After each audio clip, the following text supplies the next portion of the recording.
Assalamualaikum warahmatullahi wabarakatuh. Sahabat Tobat Official dimanapun Anda berada, semoga selalu dalam lindungan Allah Subhanahu wa Ta'ala.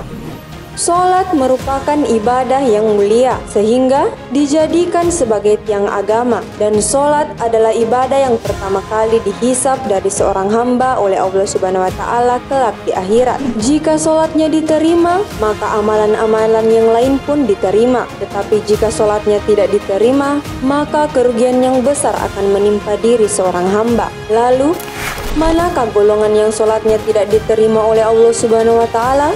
Tonton video ini hingga akhir dan temukan jawabannya tentunya hanya di channel Tobat Official. Tapi sebelum lanjut, jangan lupa like, komen, dan subscribe serta aktifkan lonceng notifikasi untuk mendukung channel ini agar tetap menyampaikan informasi Islam.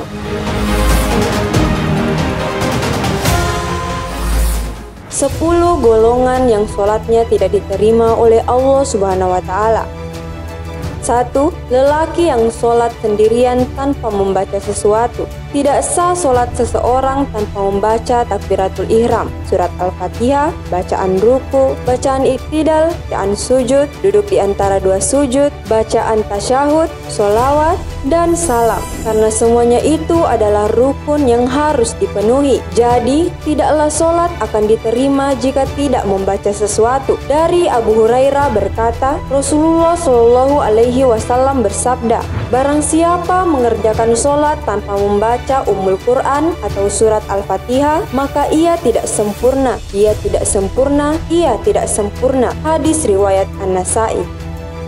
2. Lelaki yang mengerjakan sholat tetapi tidak mengeluarkan zakat. Pentingnya berzakat dapat dilihat dalam Al-Quran. Di dalamnya, kewajiban zakat berulang-ulang disandingkan dengan kewajiban sholat. Sholat adalah ibadah hablu minallah, sedangkan zakat merupakan ibadah hablu minannas. Ancaman bagi orang yang meninggalkan kewajiban zakat. Di dalam Al-Quran dan As-Sunnah, Allah telah memberikan ancaman yang sangat keras terhadap orang yang meninggalkan kewajiban zakat dengan beraneka ragam siksaan. Di antaranya, 1. Pada hari kiamat, Allah akan mengalungkan harta yang dikeluarkan zakatnya di leher pemiliknya. Sebagaimana Allah Subhanahu wa Ta'ala berfirman, dan jangan sekali-kali orang-orang yang kikir dengan apa yang diberikan Allah kepada mereka dari karunia-Nya mengira bahwa kikir itu baik bagi mereka, padahal kikir itu buruk bagi mereka. Apa harta yang mereka kikirkan itu akan dikalungkan di lehernya pada hari kiamat? Milik Allah lah warisan apa yang ada di langit dan di bumi. Allah Maha mengetahui apa yang kamu kerjakan. Quran Surah Al-Imran ayat ke-80. 3. Lelaki yang menjadi imam padahal orang yang menjadi makmum membencinya. Imam Asy-Syaukani menyatakan, sebagian ulama berpendapat bahwa hukum imam yang tidak disukai jamaahnya adalah haram, sementara sebagian ulama lain menyatakan makruh. Namun, sebagian ulama membatasi bila ketidaksukaan itu adalah dalam persoalan agama berdasarkan alasan yang disyariatkan. Adapun ketidaksukaan yang bukan karena faktor agama tidaklah dijadikan sebagai ukuran. Demikian juga mereka membatasi bahwa ketidaksukaan satu orang, dua atau tiga orang tidak bisa dijadikan sebagai ukuran kalau jumlah makmumnya banyak. Namun, kalau jumlah makmumnya memang hanya 2 atau 3 orang saja, maka ketidaksukaan mereka sama dengan ketidaksukaan mayoritas jamaah, sehingga bisa dijadikan ukuran. Akan tetapi yang dijadikan ukuran tetap ketidaksukaan dalam hal agama saja. Dari Abdullah bin Amru, ia berkata, seseorang yang mengimami suatu kaum sementara mereka tidak menyukainya, orang yang tidak melaksanakan sholat kecuali telah habis waktunya, dan orang yang memperbudak orang merdeka. Hadis riwayat Ibnu Majah. 4. Lelaki yang melarikan diri. Jabir bin Abdullah menceritakan dari Nabi Shallallahu Alaihi Wasallam, beliau bersabda, apabila seorang hamba sahaya melarikan diri dari tuannya, maka sholatnya tidak diterima. Hadis riwayat Muslim. Dalam syarah atau penjelasan kitab Al-Kabair atau dosa-dosa besar yang membinasakan, disebutkan budak adalah hamba sahaya. Melarikan diri artinya kabur dari majikannya, karena tubuh dan tenaganya seorang budak adalah milik majikannya. Jika ia melarikan diri dari majikannya, maka majikannya akan kehilangan semua itu. Budak yang kabur dari majikannya dianggap telah menjadi orang kafir, tidak dijamin keselamatannya, dan sholatnya tidak diterima. Ada 3 macam ancaman untuk seorang budak yang melarikan diri dari majikannya. Pertama, terlepas dari perlindungan Islam. Kedua, dianggap telah menjadi kafir, tetapi kekafirannya tidak menjadikannya atau mengeluarkan dirinya dari agama Islam. Tiga, sholat tidak akan diterima. Seorang budak yang melarikan diri apabila ia sholat, maka sholatnya tidak akan diterima.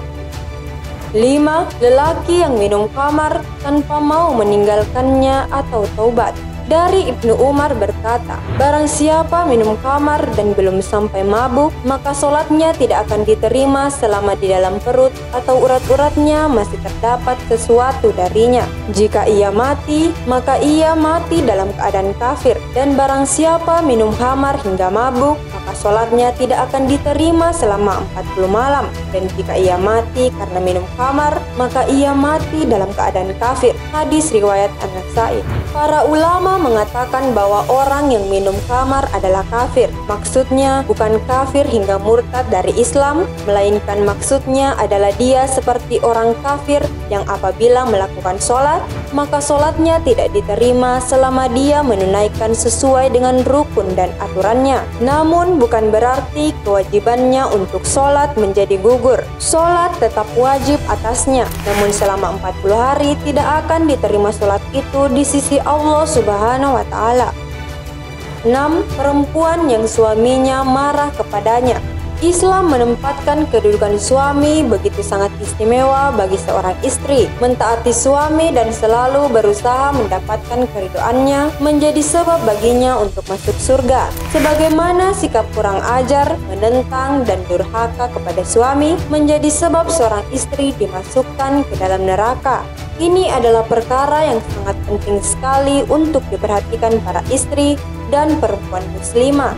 3 orang yang sholatnya tidak akan melampaui telinga mereka. Seorang budak yang kabur hingga ia kembali, seorang istri yang bermalam sementara suaminya dalam keadaan marah, dan seorang imam bagi suatu kaum sedangkan mereka tidak suka. Hadis riwayat Tirmizi. Dalam hadis ini dapat dipahami bahwa tanda diterimanya sholat seorang istri adalah dengan ridho suami kepadanya, bahwa sholat seorang istri akan diangkat kepada Allah SWT jika suaminya ridho kepadanya. Maka wajib bagi istri untuk memperhatikan suaminya, bahwa suami adalah satu pintu besar dari pintu surganya. Mematuhi suami dalam kebaikan adalah jalan menuju surga. Karenanya, janganlah seorang istri membuat suaminya marah, berlaku kurang ajar, menyombongkan diri, dan membangkang terhadap suaminya. 7. Wanita yang mengerjakan sholat tanpa memakai kerudung. Dari Aisyah radhiyallahu anha, dia berkata, tidak sah sholat wanita yang telah haid kecuali dengan mengenakan kerudung. Kemudian adapun pendapat yang diambil oleh Imam Syafi'i, ia mengatakan sholat seorang wanita tidak sah jika ada sesuatu dari bagian tubuhnya yang terlihat. Hadis riwayat At-Tirmizi. Wanita harus menyediakan pakaian yang memadai untuk sholat, seperti gaun atau baju kurung yang cukup panjang agar dapat menutupi kedua kaki sampai tumit, mukena yang cukup lebar, panjang, dan tebal, serta harus menutup kedua telapak kaki sekalipun tidak wajib mengulang sholat jika terbuka tanpa sengaja. Tidak diperbolehkan sholat dengan pakaian tipis dan tembus pandang, sekalipun auratnya tidak terlihat, kecuali bila diperlihatkan sungguh-sungguh. Sholat dengan pakaian seperti itu makruh dan harus mengulang sebelum habis waktu sholat. 8. Pemimpin yang sombong dan zalim menganiaya. Menjadi pemimpin merupakan amanah yang besar. Ketika seorang pemimpin berbuat zalim kepada rakyatnya, maka Allah Subhanahu wa Ta'ala menebar ancaman kepada pemimpin tersebut dengan siksaan yang pedih. Allah Subhanahu wa Ta'ala tidak akan menerima sholat seorang pemimpin yang tidak sesuai dengan apa yang telah diturunkan Allah. 9. Orang-orang yang suka makan riba. Adapun kaitan antara dosa riba dengan ibadah, maka hubungannya sangat erat dengan berkah atau tidaknya harta yang dimiliki seseorang. Seperti saat beribadah, namun makanan yang dimakan dan pakaian yang dikenakan dari hasil riba pun membuat ibadah seseorang tertolak. Agar ibadah diterima Allah Subhanahu wa Ta'ala, haruslah terpenuhi 2 syarat, yaitu pertama, ikhlas karena Allah Subhanahu wa Ta'ala, dan yang kedua, mengikuti tuntunan Rasulullah Shallallahu Alaihi Wasallam. Jika salah satu syarat saja yang terpenuhi, maka amalan ibadah menjadi tertolak.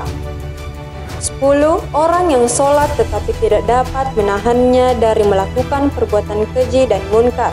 Sesungguhnya sholat itu mencegah dari perbuatan keji dan munkar. Al-Ankabut ayat 45. Barang siapa melaksanakan sholat tetapi sholatnya tidak mencegahnya dari perbuatan keji dan munkar, maka ia hanya akan semakin menjauh dari Allah Subhanahu wa Ta'ala. Sholat seharusnya mampu membuat seseorang banyak melakukan kebaikan, sehingga selalu mencegah diri dari kemunkaran. Orang yang sholat tetapi masih melakukan perbuatan keji dan munkar menandakan bahwa ia sholat tetapi tidak dibarengi ikhlas karena Allah Subhanahu wa Ta'ala. Sebab sangatlah jelas bahwa sholat itu mencegah seseorang dari perbuatan keji dan munkar. Wallahu a'lam bishawab, karena kebenaran hanya datangnya dari Allah Subhanahu wa Ta'ala. Sahabat Taubat Official dimanapun Anda berada, wa kulla syai'in ahsainahu kitaba, dan segala sesuatu telah kami catat dalam suatu kitab atau buku catatan amalan manusia. Wassalamualaikum warahmatullahi wabarakatuh.